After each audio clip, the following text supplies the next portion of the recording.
Welcome all Generation Church and pati na rin yung mga guests natin na kasama natin ngayon. Welcome to our first start of the year na pag-aayuno o prayer and fasting. Ang emphasis po doon ay prayer.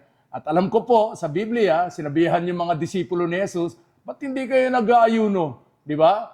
Pero let me tell you, Jesus himself, siya mismo ay nag-aayuno and then He expects us na tayo rin po ay mag-prayer and fasting. In fact, sabi niya sa Matthew 16:16, kung kayo ay mag-aayuno.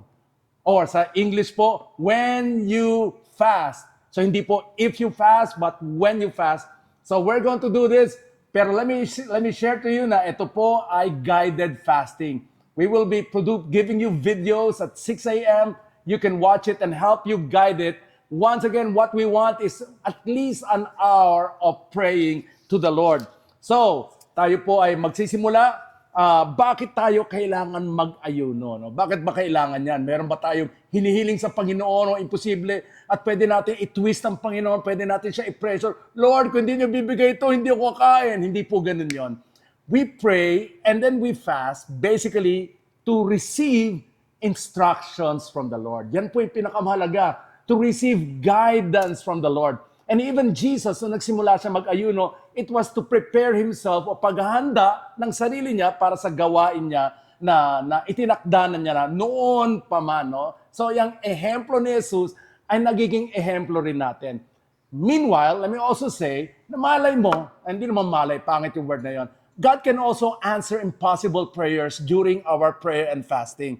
Hindi po to ibig sabihin na hindi tayo magbibigay ng ating prayer request. Of course, go ahead and give that prayer request. Who knows, God may use this time as we are readying ourselves for answered prayers. Nasasagutin niya ang mga panalangin yan. So prayer for healing, prayer for provision. Pero let me also say, hindi po yan ang pinakamahalagang ginagawa natin ngayon. We want to spend intentional, special time with God. So yan po yung pinakamahalaga sa gagawin nating pag-aayuno o prayer and fasting. So, ano po instructions? Every morning at 6 a.m., meron po kami i-upload na video. Mga pastors po who will give you instructions on what to do during that hour. So, let me say also na maaring ilan sa inyo mag-fasting for one whole week ito. Some of you may do once a day na fasting. Some of you may do twice a day na fasting. At kung paano kayo nililid ni Lord, yan po ang gawin ninyo. Now, kung gagawa po kayo ng extended fast, please consult your doctors. Kung meron kayong health issues, hindi po kayo kailangan sumama sa fasting. Pwede kayong kumain ng konti lamang. Okay ba yun? And definitely, no dessert. But the whole point is you spend 1 hour of our time, just special time, just seeking the will of God sa ating buhay. Yan po yung ginagawa natin. This is our preparation. In fact, preparation for His revelation. Preparation for His answered prayer. So yun po, we encourage you also during this whole week, kaya ba natin? No entertainment. No. Siguro baka sa ilan sa inyo, yung stop scrolling sa Instagram, o kaya sa TikTok, o kaya sa mga matatanda sa Facebook. Well, ngayon po, messaging lang gawin natin. Let's really focus this time for the Lord. Focus this time to spend time with God in the name of Jesus. I believe He can really answer so many prayers.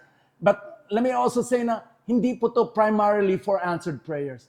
We want to know ano ba ang gusto niya sa ating buhay. No? So, would like to encourage all of you, join us dito po. Ang fasting, ang prayer, etong time na to, is not meant to be endured. Na kawawa naman ako, hindi ako kakain, hindi po ganon. But it's meant to be enjoyed. Imagine you're spending intentional time with God. Let me tell you, you will enjoy this time. And then during the week, spend time with your life group, share what God is doing in your life. And let me tell you, yung assignments, sasabihin ng mga pastor, pause. Pag sinabi niyang pause, mag-pause talaga kayo. Kasi meron kayong gagawing assignment. So the guided fasting and prayer, I know will be so important sa ating buhay. And for some of you, this may be a changing point in our lives. So, welcome lahat ng all-gen people and our guests as we join together in praying to the Lord. Amen? Hallelujah. Let me pray for you. Father, we thank you, Lord, for opportunities to spend prayer and fasting, hindi lang as individuals, pero as a church, seeking your face, knowing your will, determining, Lord, the direction of our life. And Lord, we also will lift up to you prayers that we have been praying for a long time ago. Ang tagal na natin pinapanalangin. And maybe this is the time that as you see our hearts, that you will give it to us. Lord, for that, we already give you advanced thank you for the answered prayers. But even if you tell us to wait, we will wait, O Lord. The only thing we want, Panginoon, ay kasama namin kayo sa paglalakbay na ito. Sa pangalan ni Jesus, ito po aming dalangin. Amen and amen, and God bless you, everyone.